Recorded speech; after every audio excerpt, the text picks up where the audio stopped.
Do you feel like your progress is stalling with your workouts? Maybe your strength isn't improving, or you're feeling like you're not getting any more fit despite trying to exercise on a consistent basis. There's one giant reason why this may be happening, and that's exactly what we want to talk to you about on this week's episode of the Exercise is Health podcast. We're going to cue our introduction, and then we're going to dive right into this conversation. Welcome to the Exercise is Health podcast, where we will be breaking down the strategies and tactics you need to know to build your health, strength, and function without feeling achy, sore, or injured. We're your hosts, Julie and Charlie, the creators of the Exercise for Life membership.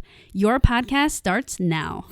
Hey, welcome back, exercisers, to the Exercise is Health podcast, brought to you by Exercise for Life Studios, where we believe that your health is your most valuable asset. And the single best thing that you can do to both boost and protect this asset is exercise. Specifically, exercise is geared towards building the health and function of your muscles. We are your hosts, Charlie and Julie. And today we are discussing this idea of progressing with your workouts and what may actually be keeping you from progressing with your workouts. See, there's one giant thing that's super popular in the mainstream fitness industry that could be killing the results that you're trying to get from your workouts. And so we want to help you identify that today, explain why it's killing your results and what to do about it. So today we're really going to talk about if you have a workout plan.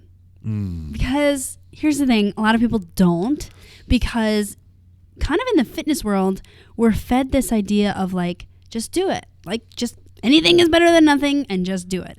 And while I'd rather you be exercising and doing anything rather than not exercising at all, there are a lot of you out there that are exercising and doing that anything and doing whatever is convenient or whatever, you think of that day. And you're feeling disappointed with where your body is going. And whenever we talk to people like that, the first thing we ask is like, so what are you doing? And the response is always like, I eat healthy and I work out, I walk, I run, I do some stuff. And there's really just a lot of randomness. And this randomness can really be the cause of a lot of people stalling. And it's definitely the cause of not being able to figure out why you're stalling. Yep. And so we needed to break this down today because we want you to feel successful in the gym, but that does take knowing what you're actually doing with your exercise and what's helping you and what is hindering you. Exactly. And a lot of times this also looks like, hey, I use my workout app and I just pick a class, whatever class that I just want to do, whether it's a cycle class or a HIIT class or a boot camp class or whatever. I'm just going to choose kind of the flavor of the day and just roll with that class. And yes, I can check my exercise off my list. I can, check it off my build bucket and everything like that. That's great. That's awesome. But if you're finding that, well, I don't really notice that I'm actually getting more fit. I've been doing this for a year and a half, 2 years or more, and I'm just kind of staying at the same level. I don't really feel myself progressing all that much. There's a big reason why that's happening. And like you're saying, Julie, a lot of it comes down to the idea that you're not actually programming your workouts, or you don't have a workout plan. Now, this idea of like programming your workouts, it can feel very uninviting, right? Like, oh, what do I mean? You need to know like exactly what exercise I'm going to do for like the next 4 to 8 weeks. And that's not what we're talking about. You don't have to do that at all. But there are some big issues with just kind of taking this random approach of like, okay, well, some days I'll walk and, then I'll go do a class on the app, or, then I'll join in on a group fitness class or whatever, and not actually having a plan by which that, okay, this workout that I'm doing today is progressing me from where I was the last time I worked out, and it's setting me up to come back and do another workout that's going to progress me from where I am today. All right. And the people that continuously are able to build their strength, build their fitness, build their health year after year, decade after decade, they implement a plan like this. And so we want to help you do that during today's episode. That's right. So why is this important? Well, I was just thinking of this analogy of, I remember I started taking Spanish class in middle school. By the way, I loved Spanish. Like, I took it all the way through college. I almost did a minor in Spanish. I loved it. But I remember on the first day of Spanish class, I was like, this is so overwhelming, and I still only know like hola. Like that's it. Like that's all the Spanish that I know. I remember drilling my sister because she did like 2 years of middle school Spanish, so she was an expert, and I was like, how are we going to do this conjugation thing? Over time, I got really good at Spanish, and I took so many Spanish classes. I took it every year of college. We did Spanish every day. The only thing I didn't do was like, go live like in a Spanish speaking country where I maybe could have gotten fluent. But the only reason that I was able to go from knowing just hola to being decently fluent was that I had a lot of exposure to it. And I had a lot of exposure to it even when like I didn't really know what was going on. But I just kept exposing myself to it. And that is how my Spanish speaking, writing, understanding ability was able to grow. And luckily with school, there's a strategy, right? There's a plan. Like you will do Spanish class twice a week. You will do Spanish class 5 days a week. And whatever. But the repeated exposure is how my brain was able to absorb this language that was not my primary language. Same thing happens when you're trying to change your muscles. If you do one thing once, you're probably not going to see much results. You'll see like the immediate stuff like blood glucose levels changing and your mood changing, and you probably feel better immediately. But if you're looking for the long-term health changing things that can happen when you resistance train, there has to be repeated exposure. I do not ever recommend someone go to one Spanish class and then think that they're going to like jive in the Spanish country being fluent. No, you would have to take it for years and years and years and years to really attain the language. So to really get the benefits that exercise can provide to your body and specifically your muscles, you have to have that repeated exposure. What we find a lot of times is when people are doing random workouts and there's no plan, and we can talk about plans in after we kind of review some of these, but when you don't have a plan, simple or complex, the repeated exposure is often not there because randomness usually means I just want to do what's the most exciting right now. And that means probably doing something very different than what I did previously. Right. And this really is the first big issue that we see when people take this approach of just doing random workouts, doing, a little bit of cycling and a little bit of HIIT and a little bit of boot camp and, just kind of sprinkling in whatever they're feeling like doing that day, is because it lacks the repeated exposure that really is necessary in order to get your body to change for the long term. In other words, to get like sustainable results, then you're going to see an increase in your strength, in your fitness, in your function overall for a short window of time at the beginning. But you're not going to be able to sustain that progress, and you're not going to be able to sustain those results because you don't have a plan in place, because you are not, like Julie was saying, repeatedly exposing your body to that stimulus, whether it is, repeatedly in the cycle class or repeatedly doing strength training. Okay, so if you're feeling like, I'm just not making the progress, that's the first thing to check is like, okay, well, if I'm doing random stuff, like maybe I'm not getting enough exposure to the things that my body needs in order to actually make the lasting changes that I want to make. The second really big thing is that when you change the stimulus, like meaning when you change the exercises and everything like that on a consistent basis, your body first needs to learn the new skills that you're introducing to it before it will start to feel comfortable of like really starting to challenge itself. Okay. And we see this all the time where if like you have somebody who say is, doing a split squat. All right. And, 1 foot forward, 1 foot back, and they're dropping up and down. Okay, cool. And then we're like, okay, cool. Now the next workout, we're going to go to, a walking lunge, which looks kind of like a similar motion, but you are now moving with it 1 foot, then the next, kind of like walking some distance while you're doing a lunge or split squat. Guess what? They're not going to be able to challenge their muscles as much when they're doing the walking version until they acquire the skill of being able to walk with the lunge. And then once they acquire the skill, which may take a set, 2 sets, it may take a week or more.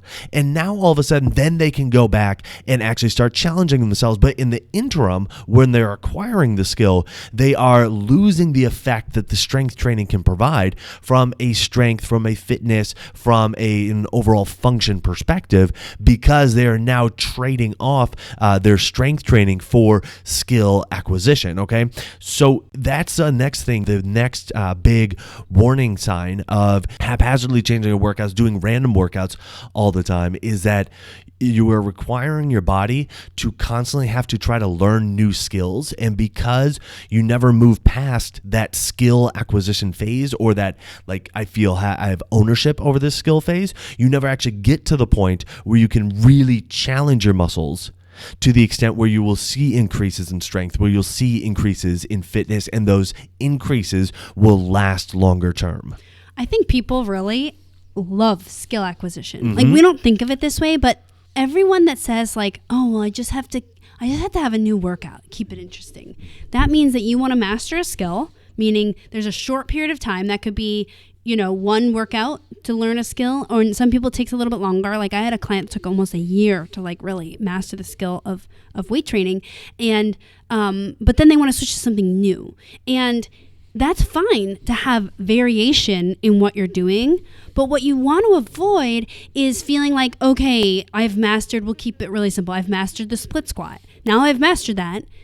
The next step is to start challenging it regularly. Have that repeated exposure, like step number 1. But instead, we're like, oh, well, I've mastered the split squat, so let me just progress to the lunge. And then we master that skill, and then we go to the next. So again, you can have variety, but don't compromise variety and funness and spiciness and what's interesting for actually then going and challenging the muscles and actually getting that stimulus to the muscles. Because you can't really stimulate your muscles to a large amount, or the way that most people hope to, for their health, if you're struggling to learn the skill. So it is a step in the process, like learn how to do a pull down correctly, learn how to do a press correctly, but you do have to then take it to the next step of, like, hey, that skill is not difficult for me. Now I can load it. Now I can get that muscle contraction that I need for my health. So making sure, like, you have the variety, but you're not compromising, I just want all new stuff, that then becomes skill acquisition because it's fun and interesting and you like doing new stuff,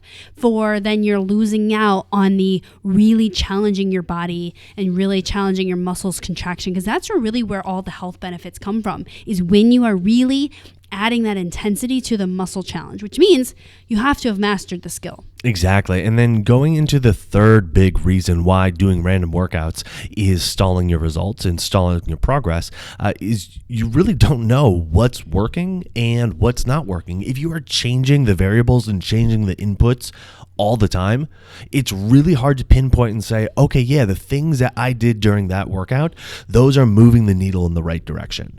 It's very easy to say, oh, the things I did during the workout, those are making me worse, because you'll leave achy, beat up, sore, just feeling lousy overall.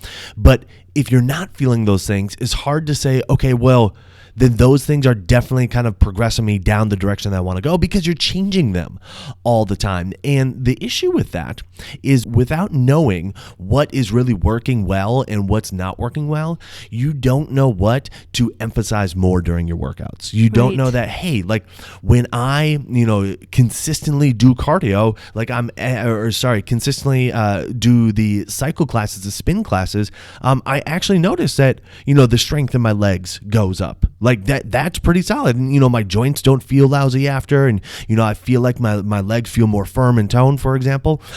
You won't be able to pick up on that, because if you're doing cycle and then HIIT and then boot camp and then, bar class or whatever, it's kind of, you don't know which one is kind of driving the results that you're trying to get, because you're sprinkling so much in there. And so that's why we really recommend, hey, like, have a plan. It doesn't mean that you only need to do cycle classes. We're going to talk about the plan here coming up.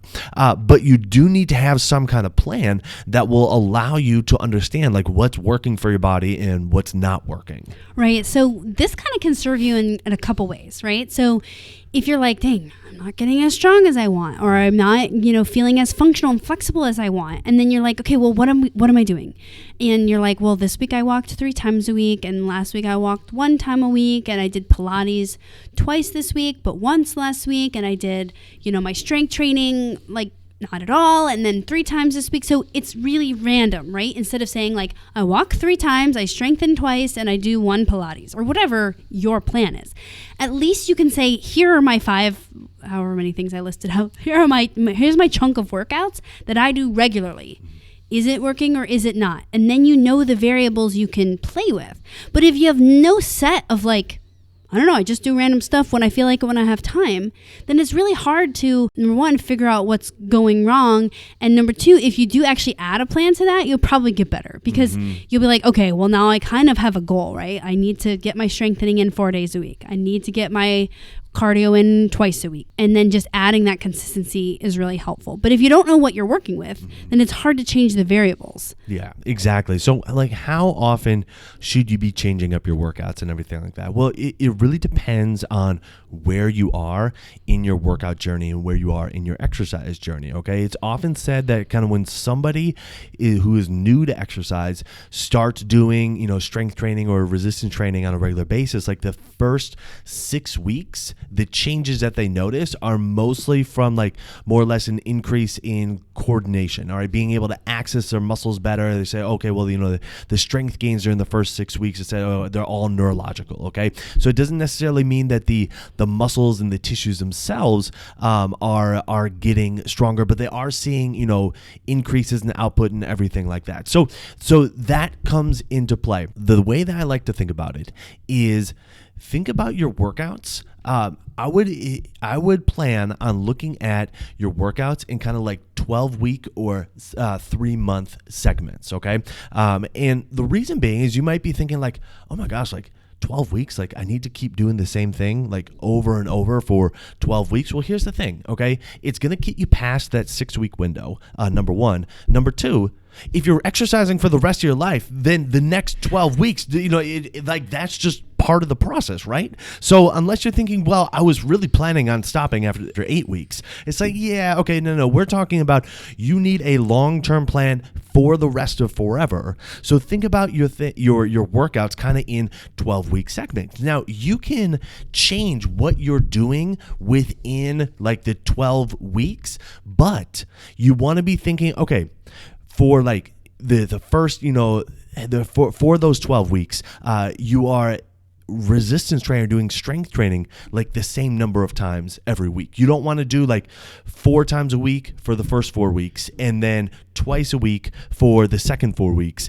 And then, just every once in a while during the third 4 weeks, it's like, okay, no, for the next 12 weeks, I'm going to do resistance training 4 times a week. And I'm going to do, a cycle class, twice a week. And then I'm going to go for a walk once a week. Like that would be a plan. And then as you go through, then you can change the exercises, what you're doing and stuff throughout that time.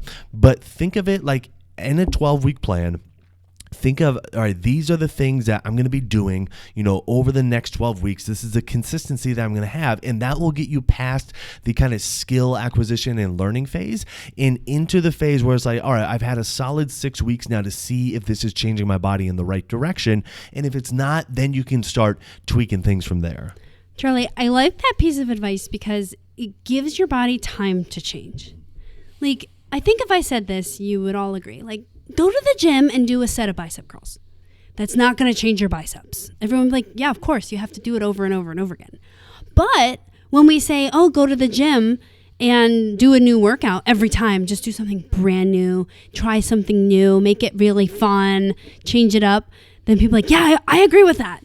But the two can't coexist. You have to be repeatedly exposing your body to the stimulus that you want it to be exposed to, right? Or else your body's not going to change. One set or 1 week of an exercise routine is not going to change your body in any significant way. You have to repeat it, and you have to repeat it long enough that number 1, you get the skills down, and number 2, you have repeated stimulus so that your body gets to change in that direction. Now, I do want to address one thing, because you might be listening to this and be like, well, Julie and Charlie, I thought we always had to be like changing the stimulus like a little bit. And if you are doing what we call body matching, meaning you're listening to your body and you're responding. So a lot of times in the fitness world, we're like, you should listen to your body. But Charlie and I think that you should listen to your body and then adjust what you do because of what you've heard from your body, right? Not a lot of things happen like that. Every single time you do any exercise, you are body matching, meaning you're listening and adjusting. You're listening and adjusting. It doesn't mean you're listening and omitting. You're listening and adjusting. Most people just omit, like, oh, my knees feel weird, I won't squat today. You should squat. But when you're doing that listen and adjustment like cycle, every exercise will be a little different. Yeah. Meaning, number one, your skill is different because you know you're just getting better at like, hey, I think I've mastered this whole bicep thing. And number two, depending on what's going on in your body changes. Number one, if it's getting easier, that means you're getting stronger. You need a heavier weight. Or if there's some kind of joint thing, which by the way, most people have joint things going on at all times, right? We all have like a body that's constantly trying to do its best, which means it's not perfect. And so you're going to feel stuff when you exercise. And so that means that your chest press today is going to look different than the chest press you do next week. Number one, because your skill's different. Number two, you might be stronger or you might be weaker that day, depending on how your body entered the workout. And number three, you might have some joint stuff going on. And that makes every single exercise a little bit of a different stimulus. And that also, like that body matching is also a skill, which probably should be its own podcast. But anyways, you will always have a different stimulus, even if on paper you're doing like the same thing, because you are going to constantly be body matching, listening to your body and adjusting. And really that listen and adjust is the big principle that we try to teach like in our live trainings, because it is very difficult and it goes against a lot of what the gym world is telling you. It's actually not that difficult, but it's different because you have to change your brain about what you're thinking about your exercise. So make sure that you have that long-term exposure to your exercise so that you really can have the opportunity to adapt and you really can have the opportunity to get past just the skill acquisition part, and you'll have something to track and be like, hey, I didn't get as strong as I wanted. And my body's not breaking down. So it might be, hey, I weight trained twice a week this past month or this past 12 weeks. And now I'm ready to progress to 3 times a week or 4 times a week or whatever the adjustment is going to be. Yeah, it's a huge piece. And if you're feeling like, well, how do I know how to go about adjusting my workouts? Like, okay, I can understand like, sectioning my work off in 12-week chunks. I can understand just like generally over the course of my week, 4 strength training bouts, a couple cardios and a walk. Like I can understand that, but how do I understand like the nuances to make sure that my workouts feel good and I can have that change while still coming back to the same thing? That's exactly what we're going to teach you how to do during our upcoming One Workout Away challenge. Okay. And so if you're part of the Exercise for Life membership, you're a premium member, you will be getting access to this One Workout Away challenge for free. It's already included. If you'd like to join us for the One Workout Away challenge, independent of the Exercise for Life membership, you can just go to www.exerciseforlifestudios.com/OWA. Okay, that link will be in the show notes below this video and below this podcast, depending if you're watching on YouTube or listening. But at the end of the day, we're going to go through those nuances that you need to know so you can understand the changes to make so you can get the results that you're wanting, while being like specific and strategizing your workouts, and know that you have a plan that you can keep following long term to keep progressing your body. All right. And so that's what we're going to be teaching you. It does kick off on Sunday, April 30th. So the registration closes on Saturday, April 29th at 11:59 p.m. So again, that's www.exerciseforlifestudios.com/OWA is where you can get in for the One Workout Away challenge. We're going to teach you all the nitty-gritty details that you need to know in order to be able to consistently progress your health, progress your strength, progress your function by making sure that you are strategizing your workouts. I have a spoiler alert. One thing I'm really excited about is that, I don't know if you guys know this, but if you are a member, you know this. Every month we give our members something called the Exercise for Life track. And that is like a checklist of the workouts that you're going to do that month, because we want to help our members program their exercises. But the thing that we're actually pairing with the Strategize to Maximize program this month, for month of May, is going to be our brand new class called Strong and Balanced. So I am so pumped for our members to do that one because it's been highly requested and everyone trains balance in a very interesting, odd way. But anyways, if you jump in on that, you guys can enjoy the Exercise for Life track and get in that balanced workout. But I'm just like really pumped about it, so I had to put it in there. Nice, right on. So yeah, again, the address is www.exerciseforlifestudios.com/OWA. That's where you can get in with the one workout away challenge that will be kicking off on Sunday, April 30th. So who do you know that needs to hear this episode? Who do you know that is feeling like their workout progress is stalling? They are not getting stronger. They're not getting more fit. They don't feel like their health and function are improving despite exercising on a consistent basis. Share this episode with them so they can understand why they may be changing their workouts too frequently and how the random approach to their workout choices may actually be the thing that is stalling their progress. And while you're online, head on over to Apple Podcasts and leave us a rating and review. It helps people find our podcast when they're looking for information on exercise and they're looking for information on health. So if you found value in this conversation today, let us know by leaving us that 5-star rating and review. Well, thanks so much for tuning in. We always appreciate it. Have a fantastic week. We'll talk with you all next week. This podcast is for information purposes only. The statements and views on this podcast are not medical advice. This podcast, including Julie and Charlie Gates, disclaim responsibility for any possible adverse effects from the use of information contained herein. Opinions of guests are their own, and this podcast does not endorse or accept responsibility for statements made by guests. This podcast does not make any representations or warranties about guest qualifications or credibility. This podcast may contain paid endorsements or advertisements for products or services. Individuals on this podcast may have a direct or indirect financial interest in products or services referred to herein. If you think you have a medical issue, consult a licensed physician.